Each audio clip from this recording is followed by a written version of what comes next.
morning, and may it please the court. Can you hear me okay? I seem to have some problem with that. Okay. Catherine Strobach on behalf Just of... a little louder, Ms. Strobach. Okay. Catherine Strobach on behalf of Mr. Steingraber. And if I could, because we do have a cross appeal in this case, reserve 2 minutes for rebuttal. Now, even though Mr. Steingraber reported to both the Monroe Sheriff's Department and the Department of Motor Vehicles within 48 hours of becoming homeless, he was convicted of failing to report to both of these agencies because, unfortunately, he was unable to complete his address change at either agency, which was the reason that he presented himself with both.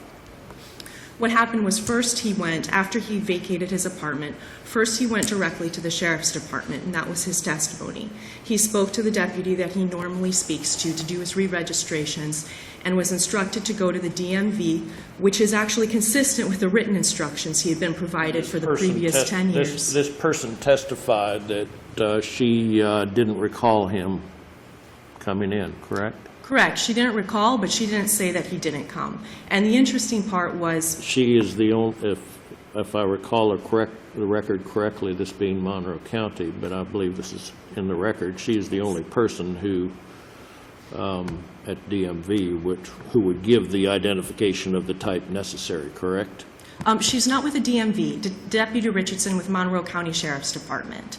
And she's the one charged with the responsibility of instructing sexual offenders on their registration requirements. I'm a step ahead of you, I think. Okay. In terms of the DMV, the defense called Ms. Colley, who worked at the DMV, to testify about the Florida or the new Real ID Act reporting requirements and what people actually need to get a driver's license or an identification card. And she's the one that verified. I think this is what Your Honor was referring to. She did not recall specifically Mr. Steingraber coming into the DMV, which I think is reasonable. And I think she's the one who's the only one there who would be able to do that, I think, according to the record. And she said Correct. She didn't recall. Correct. And I believe that the defendant testified he recalled that's who he spoke to. Could not the trial court have concluded that Mr. Steingraber was not credible and that her lack of recollection, given that she's the only one who does it, well, Mr. Stein was accurate? Was the accurate testimony? I would disagree with that because the defense's reasonable hypothesis of innocence that he presented was that he was simply unable to do what he was required to do because he did not know that there was an alternative procedure of getting letters that he can take to the various agencies to verify his homeless status and properly register. He was never informed of those things. The officials who testified, DMV specifically said, we don't tell people about this letter. The deputy at the Sheriff's Department testified about what she instructs people.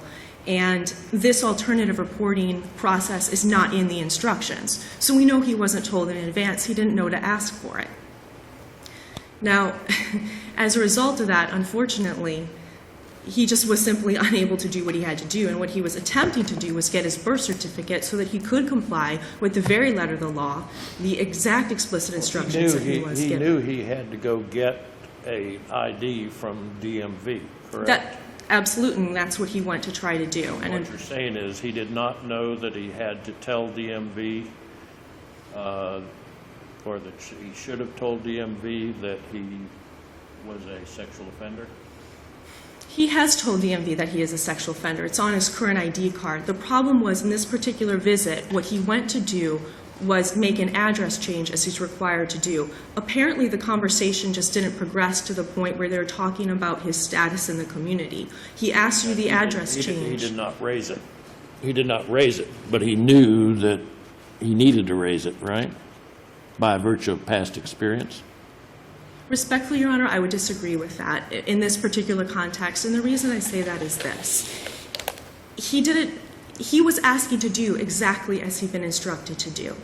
He was asking to change his address. He was given explicit instructions, unless you have these things, and this is a man with an 11th grade education, unless you have these things, there's nothing we can do for you.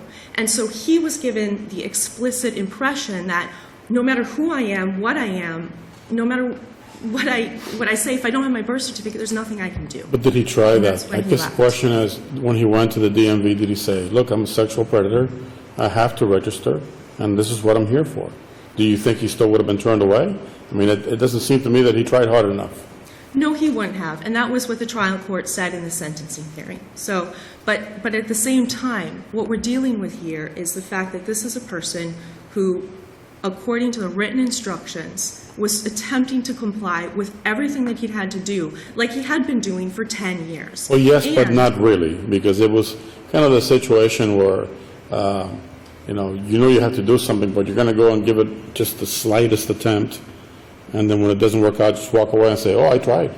Well, this is what he did do, if I may. And in the sentencing hearing, the trial court actually found that this was credible testimony. When he was turned away, first from the sheriff, somebody who really should have been able to help him, and also from the DMV with a very simple question, if they had taken initiative, could have also helped him. He did attempt to reach out to the local authorities, who did know the locally established procedure for how to get around these state requirements when you become Was homeless. he advised at any time when he was put on sex offender registration that he needed to say that he was a sexual offender at the point that he went into DMV? At the initial reporting, yes, which he had been doing because he had up until this point been in compliance. So when he was released and told he had to register henceforth, he was told that he needed to identify himself at DMV as a sexual offender? He was, and he did, but this is the difference, because he wasn't going to register and say, I'm here as a sexual offender on this visit. He was going for a different purpose, which was to say, I need to change my address. And the reason he needed to change his address, of course, connected. I mean, I can appreciate the notion that he has an 11th grade education and so on, but isn't what you're arguing a distinction without a difference? I believe not. I don't think that this situation is any different than what was presented to the U.S. Supreme Court in Lambert, where the U.S. Supreme Court said, if you don't know to do something, it's a violation of due process to convict you criminally and sentence you to long amounts of time. And here, sadly and unfortunately, what we have is an individual who is making every effort to comply with the law and had consistently complied with the letter of the law, but had never been instructed that he could ask for something different, didn't even know that he could ask. At the point of an address change as distinguished from registration, that's your argument. Exactly. He just Well, didn't on know these to facts, ask. I don't know that it can be said that he made every effort. Well, I don't think I finished my previous answer, if I could.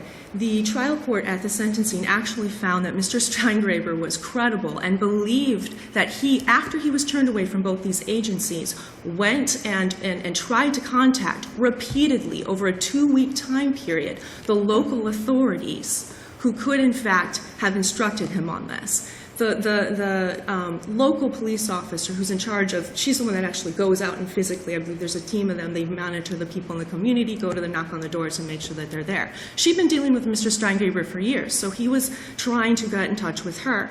She never called him back.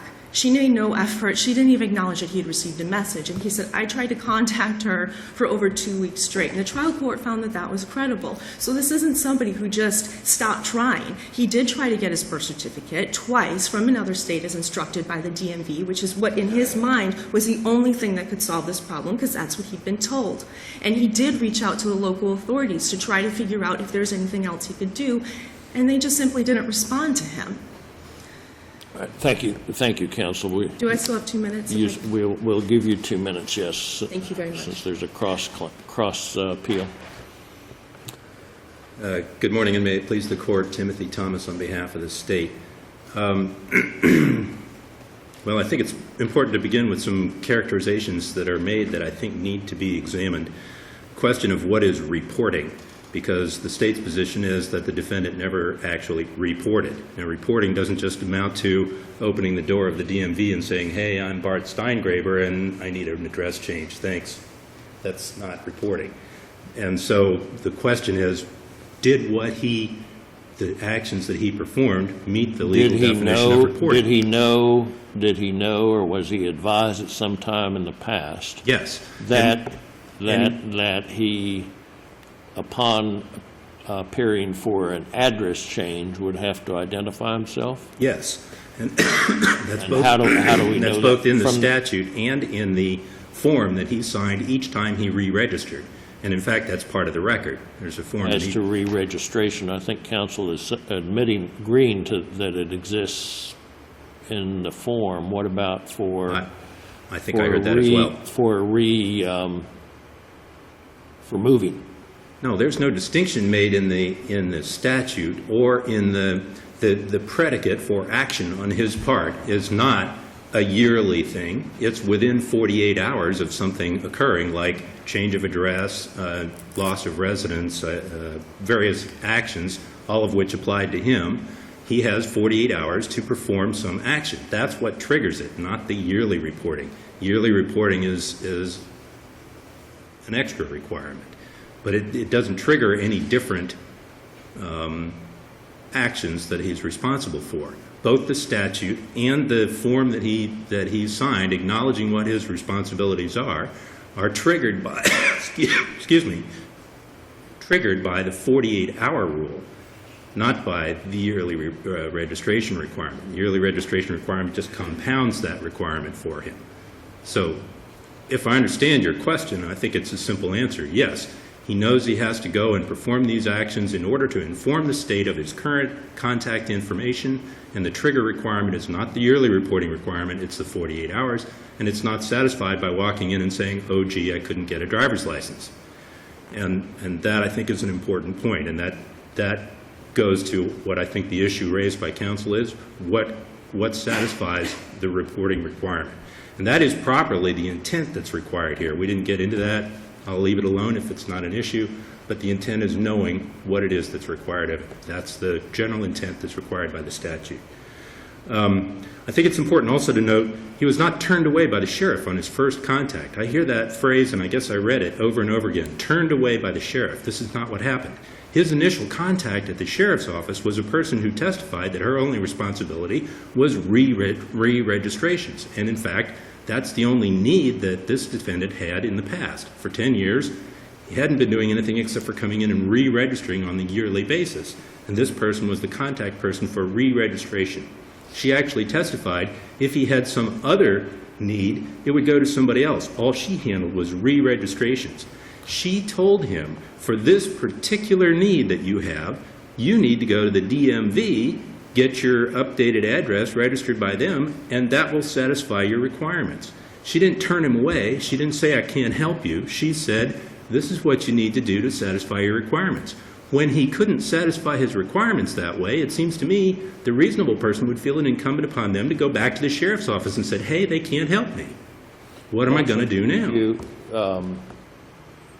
Would you like to address your cross appeal? The sentencing issue is merely a question of the four reasons that were given by the trial court that justified the downward departure sentence. None of them were valid non-statutory grounds. And the reason they're not valid non-statutory grounds is well traveled in this court and others, and that is that they are components of grounds that are statutory. And therefore, as our Supreme Court has said even, but I think it's cited in our third district opinions, you can't evade the larger requirements imposed by the statutory grounds by calling them non-statutory. So in particular, I focused in my brief on the one that talks about the manner of committing the crime, which is what they focused on 3 out of the 4 of the reasons given by the trial court. And the manner is in subparagraph J of the statutory reasons in mitigation, and that is an unsophisticated manner, defendant shows remorse, and it is an isolated circumstance. Now, those 3 components all have to be met. The case law all says you have to have all 3. One alone is not enough. And the only case, there is a case cited by the defendant in the reply brief, which is from 1988, which completely predates the concept of statutory and non-statutory grounds for mitigation. Those all began with the 1994 Sentencing Code. So The purpose of the sentencing code is to restrain the discretion of the court in this regard. And it's understandable that the court wanted to depart, but they can't use those reasons because they are not sufficient under the statutory subparagraph J. And then the fourth reason that was given was directly comparable to, I think that was a mental capacity to understand, and maybe that talks about an 11th grade education. I can't remember what the court's exact reasons were, but I think that was definitely, there is one case that I've cited, and I'll leave it to the court. It's Fontaine, and the Fontaine case shows the type of thing that is necessary to qualify for a lack of mental capacity to understand and appreciate the severity of the crime or the requirements incumbent. And this does not meet that level. A general depression, bad things are happening to you, I lost my job, I lost my house. These are all things that normal people encounter in everyday life. It doesn't set this person apart from other people. What would set this person apart from other people in order to qualify for that sentencing departure is listed in Fontaine. It would be the type of depression that requires clinical treatment. This type of thing would qualify. But generally, I've had a bad day, I've had a bad week, I've had a bad month. This is not the type of thing that qualifies for that downward departure. Thank you, counsel. Thank you.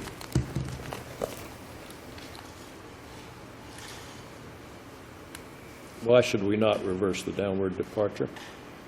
Because the court in this case, just first of all, I guess I should say, just because there might be some overlap with the statutorily listed factors doesn't mean that the court was not entitled to find that this was a non-statutory mitigating factor. And the reasons that they gave didn't just have to do with the fact that this defendant was having a bad day, a bad month, a bad life. That wasn't it. What the court actually said was that I'm going to mitigate this sentence because I don't think that you are trying to avoid the law. I don't think that you are trying to hide to go out and commit some sinister act. And in fact, Mr. Steingraber was arrested when he went to go back to re-register after having made all these attempts in the meantime after he became homeless. All of the defendant's behavior in this particular case indicated that this was a person who was not trying to hide, not trying to reoffend, and was trying to comply with the law. And the state only mentioned the one case from 1988 that I cited in my brief, which is the Sachs case. However, they neglected to mention all the other cases, which are post-reform of the sentencing guidelines. And all agree that the manner in which an offense is committed can, when appropriate, if a court thinks it's appropriate under the particular circumstances in the case, justify a downward departure. Those include the Rife case from 2001, where in certain very limited circumstances, consent to a sexual battery on a minor could mitigate a sentence, just depending on the case. The Randall case in 1999 was a case where the defendant had sold drugs several times during the course of December leading up to Christmas, was very remorseful, cooperated with police, and said, "I'm really sorry, I just wanted a good Christmas for my kids." Another great example is from 1990, and is the Reagan case, and that was a case where there was a defendant who had sold drugs within 1,000 feet of his school. On and off time, school wasn't in session, to an undercover police officer who was clearly an adult, and the court found a mitigated sentence in that case was justified because this was clearly somebody, the manner of the offense that was committed there was not in violation of really the spirit of the law, which was to protect school children. So those are all the reasons why that finding should not be disturbed. Thank you, counsel. Thank you.